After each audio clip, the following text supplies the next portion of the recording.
बिस्मिल्लाहिर्रहमानिर्रहीम बिस्मिल्लाहिर्रहमानिर्रहीम। जैसे सैयद अकरम अहमद आज एक और video unit number 7 topic binomial theorem class first year computer science pre engineering MCQs E CAT NED NUST उसके अलावा मुख्तलिफ यूनिवर्सिटीज़ के वीडियो के एंड तक जरूर देखिएगा। शॉर्ट ट्रिक भी बताऊंगा इसमें और सबसे अहम बाइनोमियल थ्योरम की कुछ स्पेसिफिक कोफिशिएंट्स जिसमें कॉम्बिनेशन का इस्तेमाल। एक ऐसा एक्सप्रेशन जिसके दो टर्म हो बाइनोमियल एक्सप्रेशन कहलाता है।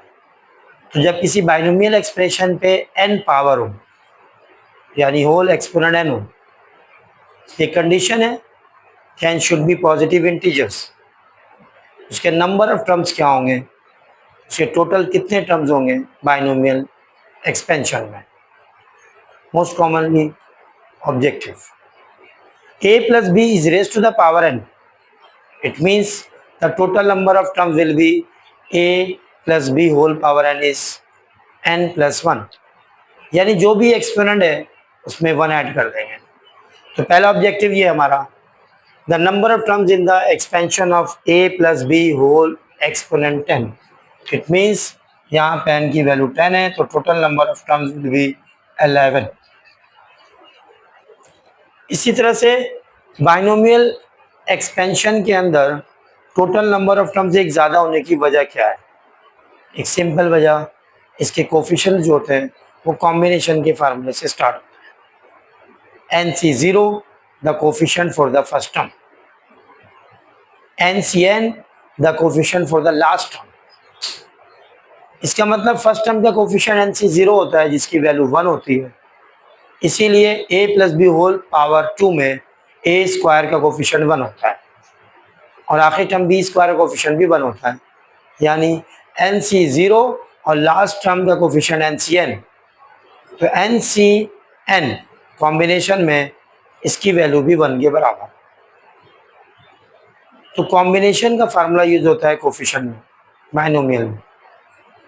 तो जब कोफिशिएंट 0 से स्टार्ट हो रहा है NC0 और लास्ट NCn, तो उसके नंबर ऑफ टर्म्स यहीं से समझ में आ जाता है कि एक ज़्यादा होगा। चूँकि 1 से स्टार्ट नहीं हो रहा, NC0 से स्टार्ट हो रहा है, तो अगर 1 से n तक होता तो टोटल नंबर ऑफ टर्म्स भी n होते हैं, लेकिन NC0 है तो यकीनन टोटल नंबर ऑफ टर्म्स क्या होंगे n प्लस 1। उसके अलावा बाइनोमियल एक्सपेंशन की ख़ास बात ये कि स्टार्टिंग कोफिशिएंट और n से कोफिशिएंट एक जैसे होते हैं। NC0 1, NCn भी 1 होता है। फिर सेकेंड टर्म का कोफिशिएंट NC1 है तो यकीनन सेकेंड लास्ट टर्म का कोफिशिएंट जो होगा वो NCn माइनस 1 होगा, एक कम हो जाएगा वहाँ से। तो दोनों की न्यूमेरिकल वैल्यू सेम होगी। ये कॉम्बिनेशन की प्रॉपर्टीज़ है, वीडियोस में मौजूद है कॉम्बिनेशन, वहाँ पे देखें आप। हम बात कर रहे हैं ऑब्जेक्टिव की, तो एक ऑब्जेक्टिव यहाँ पे है the sum of the coefficients in the expansion of a plus b whole n। तो किसी भी बाइनोमियल जिसमें a प्लस बी अगर बाइनोमियल एक्सप्रेशन है और इसकी पावर n है, तो इसके तमाम टर्म का कोएफिशिएंट का सम क्या होगा 2 is raise to the power n। तभी तो a plus b whole square, इसके टोटल टर्म्स होते हैं 3, इनका कोएफिशिएंट होता है 1, 2 एंड 1। 1, 2 और 1 को ऐड कीजिएगा तो 4 आएगा। तो देखिए a plus b whole square है तो n की जगह पे 2 है और फार्मूले का 2, तो 2 का स्क्वायर क्या हो गया 4। यानी ये प्रूव हो गया कि a plus b whole square में जब इसके एक्सपेंशन करेंगे तो कोफिशिएंट का सम क्या आएगा 4। तो a plus b whole power 3 हो तो उसके कोफिशिएंट का सम क्या होना चाहिए 2 is raise to the power 3 यानी 8। इसी वजह से a plus b whole cube में कोफिशिएंट होता है 1, 3, 3 एंड 1। जब इन चारों नंबर को ऐड करेंगे तो 8 आ जाएगा। इस सवाल में हमें कहा गया था कोफिशिएंट का सम तो 2 is raise to the power n है। अब आपको सोच के जवाब देना होगा, कमेंट करें कि अगर इवन टर्म्स के कोफिशिएंट का सम किया जाए तो वो क्या होना चाहिए। वीडियो के एंड तक ज़रूर देखा करें।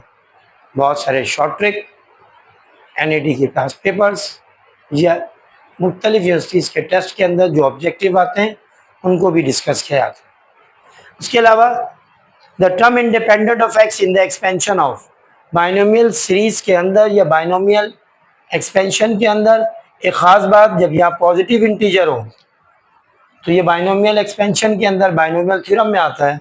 तो जब भी किसी बाइनोमियल एक्सप्रेशन में पहला टर्म कांस्टेंट हो तो इसके टर्म इंडिपेंडेंट ऑफ एक्स की वैल्यू डायरेक्ट निकलेगी। इसका मतलब 2 is raise to the power 4 that is 16। चूंकि बाइनोमियल के अंदर इंडिपेंडेंट ऑफ एक्स का मतलब वो टर्म जिसमें एक्स नहीं है। ये ऐसे ही ऑब्जेक्टिव हो सकते हैं जिसके अंदर फर्स्ट टर्म कांस्टेंट हो या सेकंड टर्म कांस्टेंट। अगर फर्स्ट कांस्टेंट है तो 2 is raise to the power 4, अगर सेकंड कांस्टेंट होता तो फिर वो आखिरी टर्म में आ जाता, होता वो भी इंडिपेंडेंट ऑफ एक्स। लेकिन जब ये क्वेश्चन बनता है तो इसमें एक एक्स न्यूमरेटर में होगा, एक एक्स डिनोमिनेटर में, वरना ऐसे बाइनोमियल के अंदर इंडिपेंडेंट ऑफ एक्स का कोई टर्म ही नहीं होगा। हम बात कर रहे हैं ऑब्जेक्टिव के number 4, the number of terms in the expansion of a plus b whole power 2n। जो यहाँ पे बताया वही यहाँ पे भी होगा कि अगर टोटल टर्म्स की तादाद मालूम करनी हो तो 2n plus 1 will be the total number of terms. Number 5, the coefficient of fifth term in the expansion of. अब फिफ्थ टर्म क्या होना चाहिए, इसकी वैल्यू नहीं बतानी है मैं, इसके कोएफिशिएंट की वैल्यू बतानी है। फर्स्ट टर्म का कोएफिशिएंट होता है NC0, सेकेंड टर्म का कोएफिशिएंट होता है NC1, तो थर्ड टर्म का कोएफिशिएंट होगा NC2। चूंकि यहाँ n की वैल्यू 7 है तो आपके पास फिफ्थ टर्म का कोएफिशिएंट क्या होना चाहिए, 7 n की जगह पे और 4 आ जाएगा फिफ्थ टर्म की वजह से। चूंकि NC0 फर्स्ट टर्म तो NC1 सेकेंड टर्म, NC3 इसी तरह से NC4। तो फर्स्ट टर्म का हो गया 0, सेकेंड टर्म का हो गया 1, थर्ड टर्म का हो गया 2, फोर्थ टर्म का हो गया 3, तो फिफ्थ टर्म का कोएफिशिएंट क्या हो जाएगा 7C4। अब साइंटिफिक कैलकुलेटर से भी ये निकल जाएगा, अदरवाइज आप कॉम्बिनेशन का फार्मूला लगाइए 7 factorial divided by n minus r and r factorial. Complete solve करें आपको आंसर मिल जाएगा। The number of terms in the expansion of, now it becomes the binomial series. Binomial series के अंदर पहला term 1 होता है, सेकेंड टर्म x, इसकी power जो है वो या तो नेगेटिव इंटीजर या फ्रैक्शन।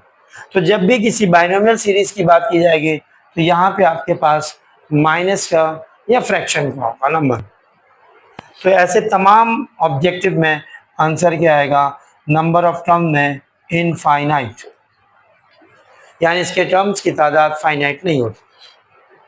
इसी तरह से the first approximation in the expansion of binomial series के अंदर एक खास बात ये कि जो इसका सेकेंड टर्म x होता है इसकी एब्सोल्यूट वैल्यू अगर लेस देन 1 है,